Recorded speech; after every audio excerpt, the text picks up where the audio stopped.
በአሁኑ ጊዜ በየዓመቱ የሰልፊ ፎቶን በማንሳት ወይም በመነሳት የሚሞቱ የሰዎች ቁጥር በሻርኮች ከሚገደሉት ይበልጣል። ይህንን አስቡት። ይህ በአጋጣሚ ስለሚመጣ ሞት አይደለም።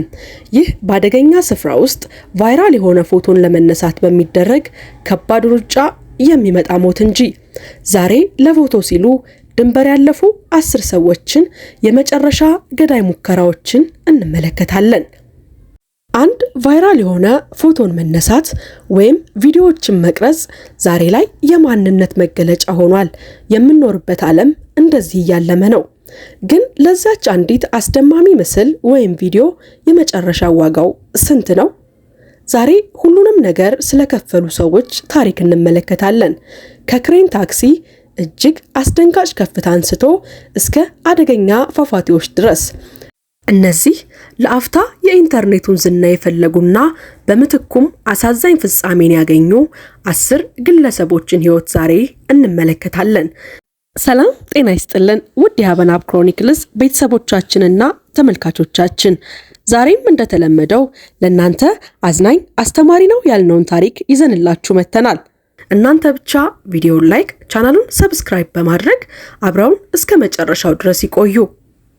ዛሬ ለሰልፊ ሲል ተራራ ላይ ወጥቶ የሞተውን ጀማሪ የተራራ ላይ መንገደኛ ታሪክ ወይ ደግሞ ይበልጥ አደገኛ የሆኑ ፎቶዎችን ለማንሳት ባላት ፍላጎት ህይወቷን ስላጣችው ሶፊያ ቹን ታሪክ እንመለከታለን። እንደ ፈረንጆቹ አቆጣጠር ከ2021 ጀምሮ ለሰልፊ ሲሉ የሞቱ 10 ሰዎችን እንሆ። ታዲያ በአንደኛ ደረጃነት የምናገኛት ቻይናዊቷን የ23 ዓመት ወጣት ቻው ኮዋሚን ነው። ቻው ኮዋሚ ቃል በቃል ህልሟን እየኖረች ያለች ወጣት ነች። ቻይና ሰራሽ በሆነው ማህበራዊ ሚዲያ ቲክቶክ ላይ እጅግ በጣም ተወዳጅ ከሆኑ ተጽዕኖ ፈጣሪዎች አንዷ ነች። እሷ በ2021 ብቻ 100,000 ተከታዮች ሲኖሯት በየቀኑ አስደናቂ የሆኑ የዳንስ ቪዲዮዎችን እንዲሁም የስራ ቀኖቿን ይከታተላሉ። በእርግጥም ቻው ኮዋሚ ከስራ ቦታዋ የምታደርጋቸውን ትናንሽ ጭፈራዎች በታወር ክሬኗ ላይ ሆና የሚያሳዩ ቪዲዮዎችን ብዙ ጊዜ ታጋራለች። የዕለት ተዕለት የስራ ህይወቷን ትዘግባለች።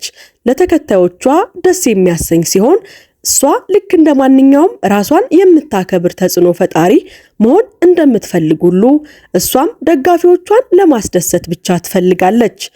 ስለዚህ ማክሰኞ ሐምሌ 20 ቀን ወደ ማታ 11:40 ላይ ልክ የሥራ ቀኗ ሊያልቅ ሲል እንደተለመደው ከክሬኗ ላይ ሆና ቀጥታ ስርጭት ለማድረግ ወሰነች። በመጀመሪያው የቪዲዮ ክፍል ውስጥ በጥቂት ሰከንዶች ውስጥ በሺዎች የሚቆጠሩ ላይኮችን ያስገኝላት ቆንጆ ነገር ግን ትንሽዬ ዳንስን ትለቃለች። ግን በድንገት ካሜራ ይወድቃል። እናም ካሜራው በሚወድቅበት ሰዓት ስርጭቱ ከመቆሙ በፊት የክሬኑን መሳሪያዎች በርካታ የደበዘዙ ምስሎችን እየቀረጸ እንዲሁም የምትጮህ ወጣት ሴት ድምፅን ይዞ አስተላለፈ። ይህ ክስተት ለቻው ኮዋሚ ተከታዮች በጣም ግራ ያጋባ ነበረ። ሆኖም ወዲያውኑ በማህበራዊ ሚዲያ አውታር መረቦች ወጣቷ ኮከብ የሞቷ ዜና በመገናኛ ብዙሃን ዘንድ ተሰራጨ። በሰልፊ ራሷን እየቀረጸች ሳለ ስልኳ ወድቆባት እሱን ለመያዝ ስትሞክር ከ43 ሜትር በላይ ከፍታ ላይ ተንሸራታ ወድቃለች። ይህም የመትረፍ ዕድልን ፈጽሞ አልሰጣትም። አሁን በመቶ ሺዎች የሚቆጠሩ ተከታዮቿ የቻው ኮዋሚን አሳዛኝ ፍጻሜ በማዘን ስሜታቸውን ቢገልጹም ወላጅ አልባ ለሆኑት 2 ልጆቿ ግን እናታቸውን መመለስ አልቻሉም። በሁለተኛ ደረጃነት የምናገኘው ባስቲያን ፓልሜርን ነው። ይህ ህይወት ተስፋ የሞላበት የ33 ዓመት ፈረንሳዊ ወጣት በህዳር 2019 ወደ ታይላንድ ጉዞ ያደርጋል። የእሱ ዓላማ በኢንስታግራም ላይ ያያቸውን ውብ የሆኑ ፎቶዎችን በራሱ መድገም ነው። ይህ ሀገር እስትንፋስ የሚያቋርጡ ተራራዎች፣ መልክዓ ምድሮች የተሞሉ እጅግ ውብ ቦታ ነው። ስለዚህም ብዙ ቤተ መቅደሶችን፣ አስደናቂ ፍርስራሾችንና ጥርት ያሉ የሚያምሩ የባህር ዳርቻዎችን ይጎበኛል። በየጊዜው በጣም የተወደዱ ውብ የሆኑ ፎቶዎችን ያነሳል።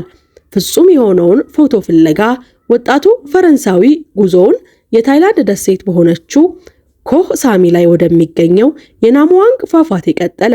ይህ ቦታ በአገሪቱ ውስጥ በኢንስታግራም ላይ እጅግ በጣም ተወዳጅ ከሆኑ ቦታዎች አንዱ እንደሆነ ይታወቃል። የአካባቢው ባለስልጣናት ጎብኚዎች ወደ ፏፏቴው ጫፍ እንዳይጠጉ ለማስጠንቀቅ የጥበቃ ገመድና ማስጠንቀቂያ ምልክቶቹን ቢሰቅሉ ይህ ገና ተጽዕኖ ፈጣሪ ታዋቂ ለመሆን ብቅ እያለ ያለው ወጣት ባስቲያን ፓልሜር ነገሩን ሁሉ ችላ አለው። ስለዚህም ስማርት ስልኩን እንደያዘ የጥበቃ ገመዱን ዘሎ አለፈ።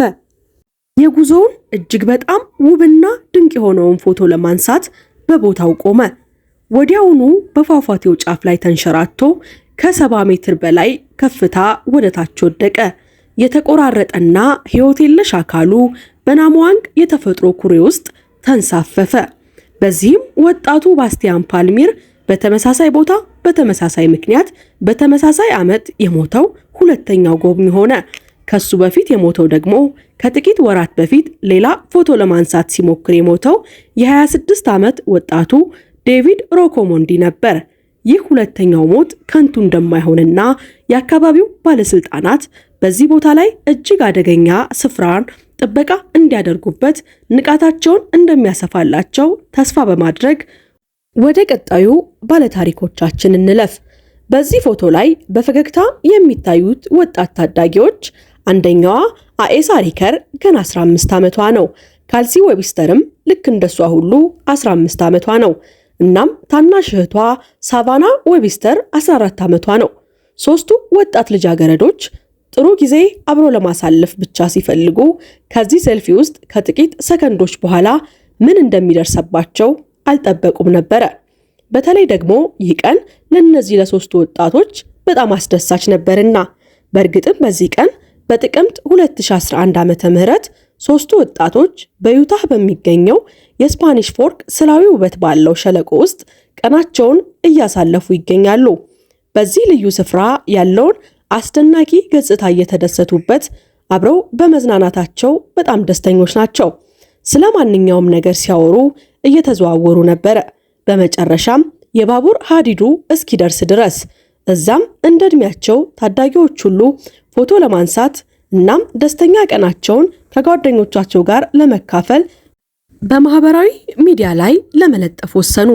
በባቡር ሀዲዱ ላይ ቆሙና ደስተኛ የሚመስሉበትን ታዋቂ ፎቶአቸውን አነሱ። እንዳለመታደል ሆኖ ሰልፊው በማንሳቱ ላይ እያሉ በጣም በማተኮራቸው የባቡሩን ድምፅ ፈጽሞ አልሰሙትም። ፎቶአቸው ላይ ስላተኮሩም የባቡሩን መብራቶችም አላስተዋሉትም፣ ትኩረትም አልሰጡትም። ባቡሩ በሰዓት 85 ኪሎ ሜትር በላይ ፍጥነት ያለው ሲሆን በዛ ፍጥነት ገጭቶ ገደላቸው። ሶስቱ ልጃገረዶች ወዲያውኑ ሲሞቱ ለፎቶ ሲሉ በሞቱ ሰዎች ረጅም ዝርዝር ውስጥ ተጨመሩ። ሆኖም አሳዛኝ አደጋው በዩኒየን ፓሲፊክ የባቡር ሀዲድ ተጀመረ የደህንነት ዘመቻ አካል ሆኖ አገልግሏል። ይህም በባቡር ሀዲድ ላይ ሰልፊ ወይም ፎቶ ማንሳት ያለውን አደጋ ግንዛቤ ለመፍጠር እንደ አንድ ሆኖ ተወስዷል። ቀጣዮቹ ባለታሪኮቻችን ኢናክሺ ሙርቲና ቪሽኑ ቪሽዋል ናቸው። በአሜሪካ የሚኖሩ ህንዳዊ ባልና ሚስት አንድ አይነት የትርፍ ጊዜ ማሳለፊያ ስላላቸው ሁልጊዜም አብረው ያሳልፋሉ። እሱም መጓዝ ነው። ከተጋቡ በኋላ እጅግ ውብ የሆኑ መዳረሻዎችን ፍለጋ ዓለምን መጓዝ ጀመሩ። ኢናክሺ ጎበዝ ጸሐፊ ስትሆን ቪሽኑ ደግሞ ጎበዝ አማተር ፎቶግራፍ አንሺ ነው። በዓላትና ደስተኛ ፍጻሜዎች ወይም ሆሊዴይስ ኤንድ ሃፒ ኤቨር አፍተር የሚል ቭሎግ በኢንስታግራም አካውንት ለመፍጠር ወሰኑ። ጀብዶዎቻቸውን ያጋራሉ። በፍጥነትም በማህበራዊ ሚዲያ የሚያጋሯቸው ፎቶዎች እጅግ ብዙ ተከታዮችን አፈሩላቸው። ይህም ህልማቸውን እውን ለማድረግ አስችሏቸዋል። ከጊዜ ወደ ጊዜ አስደናቂ ቦታዎችን መጎብኘት። በዚህ መንገድ ባልና ሚስቱ በጥቅምት 30 ቀን 2018 በካሊፎርኒያ ሴራ ኔቫዳ ውስጥ በሚገኘው የዩሴማይት ብሔራዊ ፓርክ ውስጥ ራሳቸውን አገኙት። እዚህም ከባህል ወለል በላይ ከ240 ሜትር ከፍታ ባለው የታፍት ፖይንት ፓራኖሚክ መመልከቻ ቦታ ላይ ሄዱ። ይህ ደግሞ ጉዟቸውን እንደገና ቀርጾ ለማስቀረት እጅግ አስደናቂ ፎቶን ለማንሳት የሚሞክሩበት ድንቅ ቦታ ነው። በሚያሳዝን ሁኔታ ይህ ፎቶ ለባልና ሚስቱ የጀብዱ ፍጻሜ ያሳያል። በገደል ግርጌ ላይ ሁለቱም ሞቱ። ከሞቷ ከጥቂት ወራት በፊት ናክሺ ስለዚህ አደገኛ የፎቶግራፍ ማንሳትና ሊገድሉ በሚችሉ ሁኔታዎች ዙሪያ ለአንባቢዎቿ ማስጠንቀቂያ ጽፋ ነበረ። ሕይወታችን ከአንዲት ፎቶ ይልቅ ዋጋ አላት የሚል ተከራክራ ነበረ። በሚያሳዝን ሁኔታ ግን ለዚህ ጥያቄ መልስ ለመስጠት አሁን በዚህ ዓለም የለችም። በምስሉ ላይ የምንመለከታት ወጣት ሴት ደግሞ ጂጁ የምትባል የ36 ዓመት ታይዋናዊት የተራራ ላይ መንገደኛ ነች። በዓለም ዙሪያ በሚገኙ በመቶዎች የሚቆጠሩ ተራሮች ጫፍ ላይ እስትንፋስን የሚወስዱ ፎቶዎችን ለማንሳት ትንንሽ ልብሶችን ማለትም ቢኪኒ እየለበሰች የቢኪኒዋ ተራራ ላይ ወጪ ወይም ቢኪኒ ክሊምበር በሚል ቅጽል ስም በሺዎች የሚቆጠሩ ተከታዮቿን ማፍራት ችላለች። በማህበራዊ ሚዲያ ላይ እጅግ ታዋቂ የሆነች ስትሆን በትክክል የማህበራዊ ሚዲያን ትኩረት ለማሳብ ባላት ፍላጎት ጂጁ በታህሳስ 2019 በውሻን ብሔራዊ ፓርክ ውስጥ ለብዙ ቀናት የሚቆይ ብቻዋን ጉዞ ጀመረች። ይህ ቦታ የታይዋንን ከፍተኛ ጫፎች ስለሚይዝ እሷን በፍጥነት ትጠቀምበታለች። ከዚያም ከ4000 ሜትር በላይ ከፍታ ያለውን ተራራ ወጣች። ጫፉ ላይ እንደደረሰችም ከተለመደው የተለየ ሌላ አይነት ፎቶ ለማንሳት የተለመደ ቢኪኒዋን ለበሰች።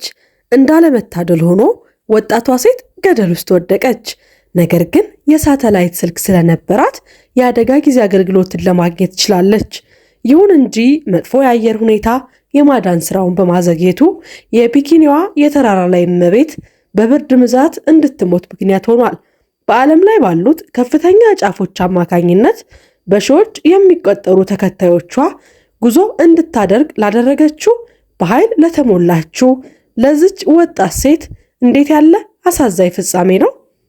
በግንቦት 15 20 ቱሪስት በኢንዶኔዥያ ጃቫ ደሴት መሃል በሚገኘው የውሃ ማጠራቀሚያ ዙሪያ ለመዞር ጀልባ ላይ ተሳፈሩ። 20ዎቹ ቱሪስቶች ፀሐያማ ቀናቸውን በጀልባው ላይ እየተደሰቱ ነው። አንዳንዶቹ ውብ መልክዓ ምድሮችን ሲመለከቱ፣ ሌሎቹ ደግሞ ለመታሰቢያ የሚሆን የሚያማምሩ ፎቶዎችን ያነሳሉ። ለእነዚህ የቱሪስት ቡድኖች ሁሉም ነገር ከሁሉም በተሻለ ዓለም ውስጥ እንደሆኑ እርግጥ ነው። ይህች ትንሽ የባህር ጉዟቸው ከህልማቸው ካሰቡት እጅግ በተሻለ ሁኔታ እየሄደ ነበረ። ይህም ቡድኑ ፎቶ ለመነሳት በአንድ ላይ ተሰባስበው እስኪወስኑ ድረስ ብቻ ሆነ። 20ዎቹ ተሳፋሪዎች በጀልባዋ በቀኝ በኩል በአንድ ላይ ተሰባሰቡ ፎቶ ለመነሳት። ይህም ሚዛኑን እንዲያጣና በድንገት ጀልባው ተገልብጦ እንዲሰምጥ ሆነ። አስከፊው ክስተት በቡድኑ ውስጥ 7 ቱሪስቶች ሰጥመው እንዲሞቱ አድርጓል። 13ቱ በሕይወት የተረፉት ከዚህ ትምህርት እንደወሰዱና በሚቀጥለው ጊዜ ለአንድ ፎቶ ሲሉ ራሳቸውን አደጋ ላይ ከመጣላቸው በፊት ለማሰብ ጊዜ እንደሚወስዱ ተስፋ እናደርጋለን። ጥር 3 ቀን 2021 ነበረ። ኔራማ ፕሮጀክት የተባለችው ህንዳዊት ወጣት ጥሩ በሆነው የአየር ሁኔታ ለመደሰት ከጓደኞቿ ጋር ወደ አካባቢው ታዋቂ ወደ ሆነው የአንደርጋር ፒክኒክ ቦታ ትሄዳለች። ከጥቂት ሰዓታት ፀሐይ ከሞቀች በኋላ ከፀሐዩ በረድ ለማለት በፏፏቴው አጠገብ ቆመች። በድንገትም በዚህ አስደናቂ ስፍራ ፎቶ ለማንሳት ይህንን አስማታዊ ጊዜ ለማስቀረት አሰበች። በዚህ ቪዲዮ ክፍል ላይ እንደምንመለከተው በሚያሳዝን ሁኔታ ከኋላዋ የሚንቀሳቀስ አንድ ሰው ተሰናክሎ ሚዛኗን እንድታጣ አደረጋት። ይህም በወንዙ ውስጥ እንድትወድቅ አደረገ። በዚህ መንገድ ዘና ያለ ቀኗን ወደ እውነተኛ ቅዠት ተለወጠ። የእሳት አደጋ ተከላካዮቹ ለ22 ሰዓታት ከፈለጓት በኋላ ከወደቀችበት ቦታ በ400 ሜትር ርቀት ላይ በሚገኝ የድንጋይ ዋሻ ውስጥ የሴትየዋን ሕይወት የለሽ አካል ለማግኘት ችለዋል። በዚህ መንገድ ሌላ የሞት ፎቶ፣ ሌላ ቤተሰብ በሐዘን ውስጥ ወድቋል። በሐምሌ 2019 እንግሊዛዊው ጓደኛሞች የሆኑት ዳንኤል እሚና ጄደን ዶልማን ወደ ስፔን ለረፍት ይሄዳሉ። የ20ና የ25 ዓመት ወጣት የሆኑት ሁለቱ ጓደኛሞች በዚህ መዳረሻቸውን የሜዲትራኒያንን ውብ ፀሐይና ወርቃማ የባህር ዳርቻዎች ላይ ለመደሰት መርጠዋል። በአሊካንቴ ክልል ውስጥ በሚገኘው የፑንታ ፕሪማ የባህር ዳርቻ መዝናኛ ላይ ሰፈሩ። እዚያም በቀን በመዋኘትና ፀሐይ በመሞቅ ምሽት ላይ ደግሞ በመራመድ በመዝናናት ጥሩ ጊዜ አሳልፈዋል። እናም በትክክል በባህር ዳርቻው ሲጓዙ ሁለቱ ብሪታንያውያን እስትንፋስን በሚያቋርጥ መልክዓ ምድር ላይ ተሰናከሉ። ውቅያኖሱ የሚያስደንቅ እይታን የሚሰጥ በባህር ግድግዳ ላይ ከፍ ያለ መንገድ ነው። እዚያ ፎቶ ለመነሳት ወሰኑ፣ ግን ፍጹም ለማድረግ ሲሉ ከአጥሩ አልፈው ሄዱ። በሚያሳዝን ሁኔታ ሁለት ወንዶች በፍጥነት ሚዛናቸውን አጥተው ከ12 ሜትር በላይ ከፍታ ላይ ወደቁ። ዳንኤል በቦታው ላይ ሲሞት፣ ጄደን ደግሞ በሚቀጥለው ቀን በሆስፒታል ሞተ። ይህ አሳዛኝ ሁኔታ ገና በወጣትነታቸው የሞቱትንና በተለይም አላስፈላጊ አደጋዎችን የወሰዱትን ጓደኛሞች ፎቶ፣ ጓደኞቻቸውን፣ ቤተሰቦቻቸውን እጅግ አሳዛኝ አደጋ ነበረ። በቀጣይ የምንመለከተው ኒውዚላንዳዊቷን ተጓዥ ቶኒ ኬሊን ነው። ቶኒ ኬሊ ገና የ20 ዓመት ወጣት ነበረች። ሕያው የሆነች ወጣት ሴት፣ በዓለም ዙሪያ የምትታወቅ ተጽዕኖ ፈጣሪ። ፍላጎቷ ዓለምን መዞር፣ ሙሉ ዓለምን መጎብኘትና ጉዞዎቿን በሺዎች ከሚቆጠሩ አድናቂዎቿ ጋር መካፈል፣ መዝናናት ነው። ቆንጆዋ ወጣት ሴት በዓለም ዙሪያ የተነሱ ፎቶዎችን ትለጥፋለች። ከነዚህም መካከል በአየርላንድ የኤሌክትሪክ ፒክኒክ የሙዚቃ ፌስቲቫል፣ በካሊፎርኒያ ከቢንግ ቤት ፊት ለፊት ወይም በትራፋልጋር አደባባይ የተነሱ ይገኙበታል። በህዳር 2017 ለንደንን በጎበኘችበት ወቅት ነበረ። ልክ ከጧቱ 2 ሰዓት ተኩል ላይ ከሆቴል ክፍሏ መስኮት ላይ በሁለተኛ ፎቅ ላይ ፎቶ ለማንሳት ከሞከረች በኋላ በዛም ፎቶ ልትነሳ ስትሞክር ወድቃ በከባድ የአንጎል ጉዳት በሆስፒታል ውስጥ ከመሞቷ በፊት ሕይወቷ ተሰናከለ። የወጣቷ የጉዞ ህልሞች ያቆመ እጅግ አስከፊ ፎቶ፣ ለወጣቷ ሴት አሳዛኝ ፍጻሜ።